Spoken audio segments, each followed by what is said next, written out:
Tom Plumber. We're here jetting the cast iron main line today. We're going to jet from the inlet of the septic tank back into the house to get the line open so that we can camera and see what the rest of the line looks like before we put a bigger nozzle into the line to clean up the cast iron. So all the debris on the sides of the wall is the cast iron from where it deteriorated from the inside out. So we're going to jet in there with the nozzle and descale all of the cast iron debris from the sides of the wall and pull it all out into the septic tank. That way that no paper or waste catches on the debris in the line.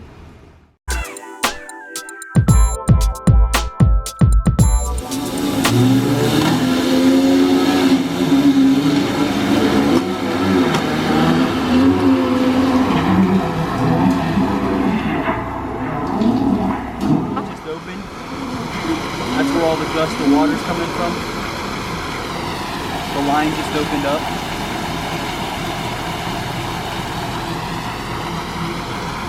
So we just jetted it and descaled all of the cast iron debris. Now we're cameraing it to see what it looks like after we jetted it, and it looks pretty good. So we're just jetting in with a bigger nozzle to descale all of the cast iron debris, and then we'll pull all the cast iron debris back into the tank so that the pipe has smooth edges.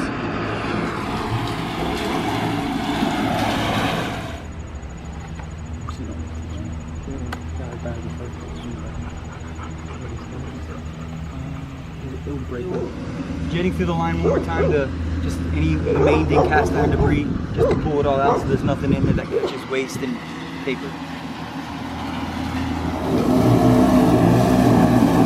So now we're just cameraing through one more time, make sure that all of the sharp edges of the cast iron pipe is gone so that there's nothing in there that'll catch any more waste or paper, and just making sure everything looks good, making sure the pipe's nice and sturdy.